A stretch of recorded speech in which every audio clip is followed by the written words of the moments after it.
একটু খেয়াল করে দেখেন।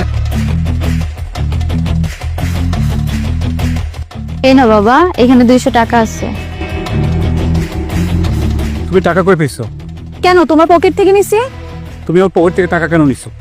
ছেলেটা প্রত্যেকটা দিন হেঁটে হেঁটে ক্রসিং এ যায়। কালকে এসে বলতেছে আম্মু আমার পাটা অনেক ব্যথা করতেছে, তাই ওকে আমি 200 টাকা গাড়ি ভাড়া দিচ্ছি। দেখো এই টাকাটা আমার লাগবে। ও হেঁটে হেঁটে কোচিং এ যাবে, সমস্যা নেই। হেঁটে যাবে মানে? ওর পায়ে ব্যথা, আর ও হেঁটে যাবে কিভাবে? ও হেঁটে যেতে পারবে, কোনো সমস্যা নেই। আচ্ছা বুঝলাম না, তুমি ছেলেটার সাথে এমন করো কেন? ছেলেটা পড়াশোনা করে, আমাদের সকল কথা শুনে, তারপরেও তুমি ওর সাথে এমন আচরণ করো কেন? আরে বললাম তো টাকাটা আমার লাগবে। ও হেঁটে হেঁটে যেতে পারবে, কোনো সমস্যা নেই। ও হেঁটে হেঁটে চলে যাবে। বাবা তুই হেঁটে হেঁটে চলে যা। এখন না হাঁটবি কখন? এখনই তো হাঁটবি তোরা।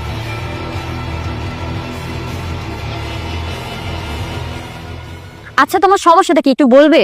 মাসে তুমি এত টাকা স্যালারি পাও, আমাদের কি কোনো কিছুর অভাব আছে? সামান্য ছেলেটাকে 200 টাকা দিলাম, তাও তুমি কেড়ে নিলে। একটা সন্তানকে মানুষের মতন মানুষ করতে হলে তাকে অভাবটা বোঝাতে হবে। তোমার যে ওর প্রতি ভালোবাসা আছে, আমারও কোনো অংশে কম নেই। এই যে তুমি আজকে 200 টাকা দিচ্ছ, আরেকদিন এসে তোমার কাছে 500 টাকা চাবে। এইভাবে যখন তারা হাতে টাকা পাবে, তখন তারা বাজে নেশায় আসক্ত হয়ে যাবে। জানো তুমি সেটা? একটা সন্তান যখন যে বায়না করবে, তার সামনে সেটা হাজির করা, এটার নাম ভালোবাসা নয়। ভালোবাসা হচ্ছে সেইটাই, একটা সন্তানকে পরিপূর্ণ শাসন করে তাকে মানুষের মতন মানুষ করা, সেটার নামই হচ্ছে ভালোবাসা। বুঝতে পারছো? তাছাড়া এই টাকাটা ভালো লাগবে। তোমাকে আমি সকালে 500 টাকা দিয়েছি, সেই টাকাটা কোথায়? কেন, আমার ব্যাগে? যাও নিয়ে আসো।